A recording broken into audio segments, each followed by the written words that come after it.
Greetings to all of you. Welcome back. Here we are back with an interesting topic of physics. So we have started kinematics, and so far we have discussed about the mechanics and different of its frontiers. Then we go through the coordinate system and the frame of reference in our last video. And in today's video we are going to dive into the terminologies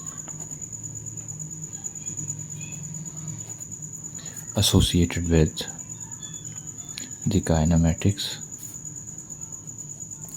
or the description, I must say description of motion.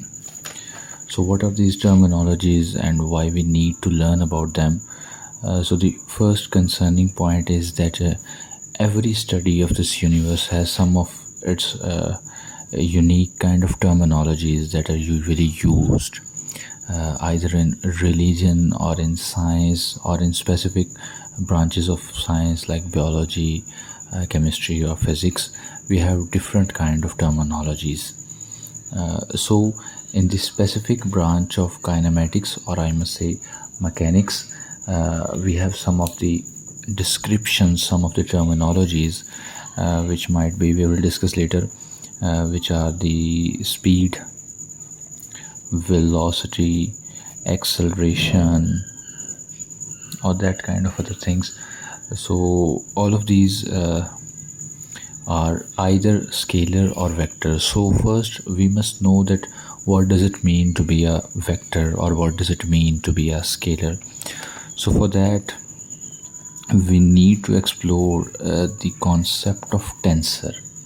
So tensors, for a convenient way, are usually described as the multidimensional.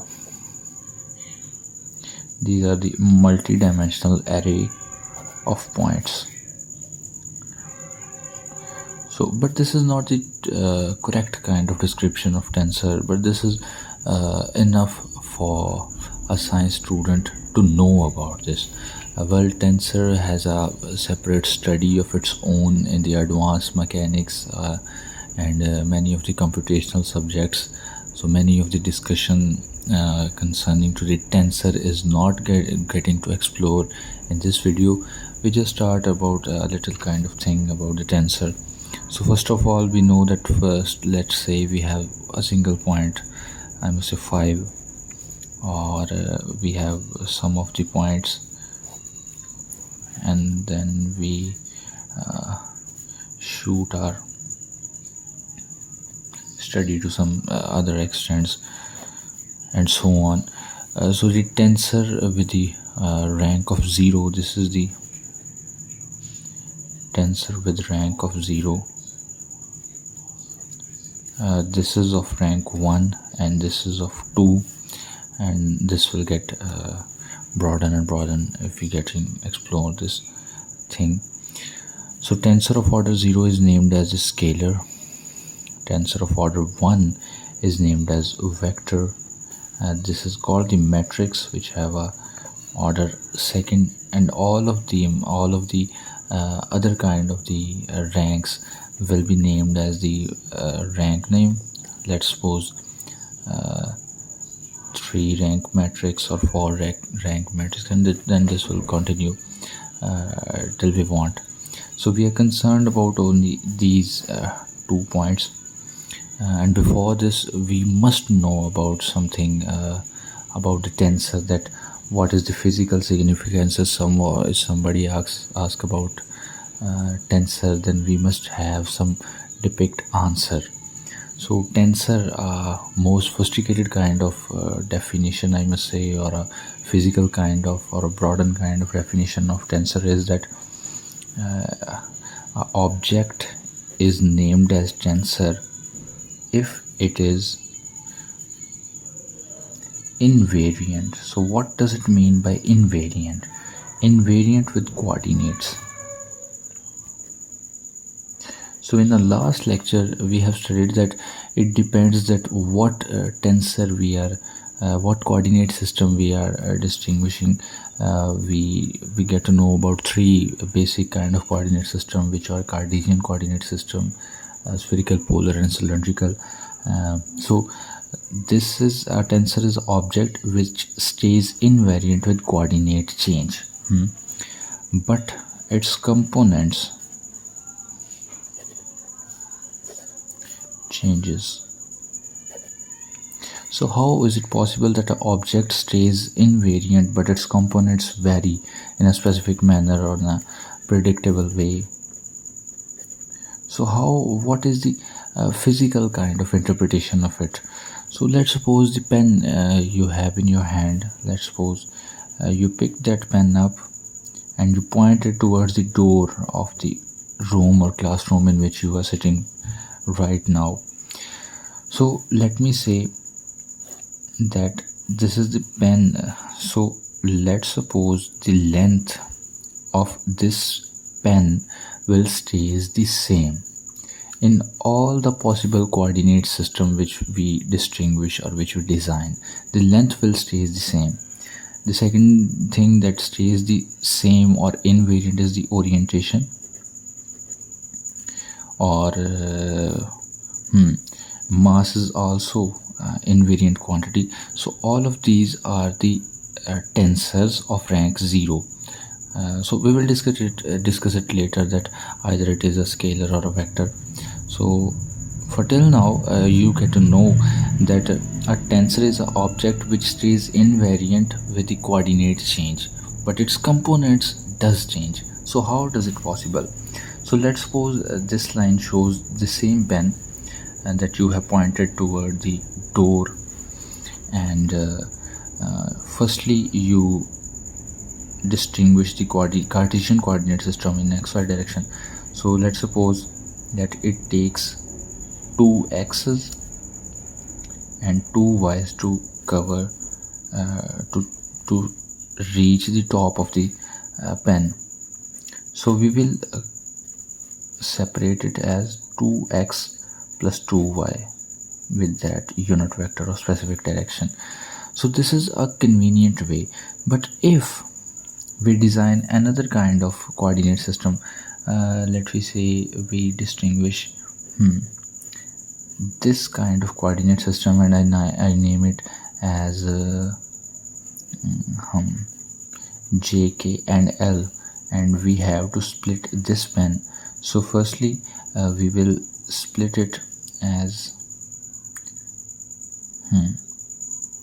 1, 2 and 3 L's. Then we will have 3 K's, it depends, and then we have a J. So we will name it as 3L plus 3K plus a single J. So as we see that the components does change by the changing in the coordinate system. So but the object itself does not change. So this is a tensor.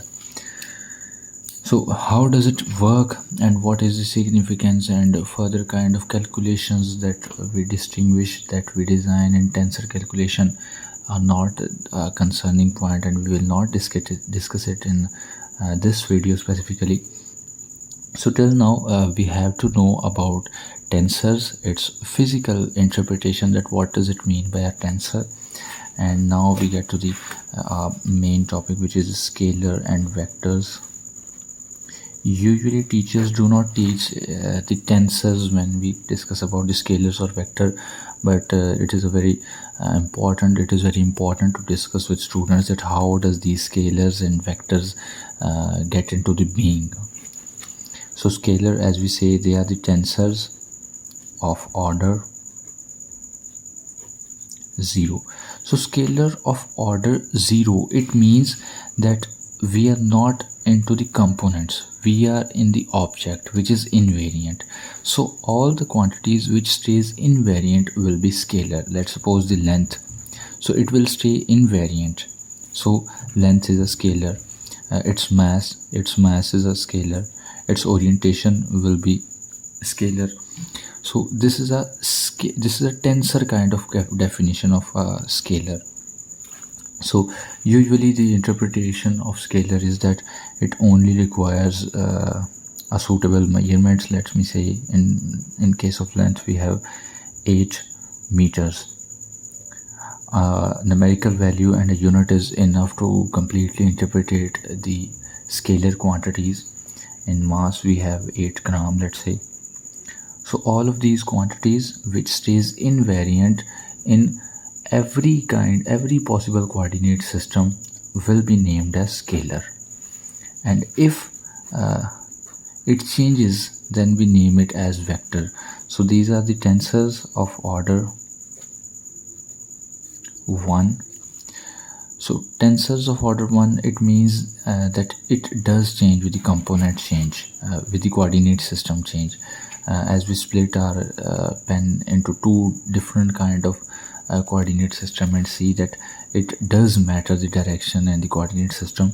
So these are the quantities which have a kind of example of in this case, in the case of pen, let me say we have its weight. So as you know that weight is a vector quantity and it is always toward the center of the earth, or in the universe it is in a solar system it is toward the sun. So weight requires a specific unit, a quantity, a unit, and a direction. Another kind of example of this can be the velocity, but we haven't discussed about the velocity, so we will discuss it later. So for this time, let me say that this is the same pen that you are holding, and it is orientation dependent, or I must say that the coordinate system dependent. So this is about the tensor, and now we will get into the main description of us.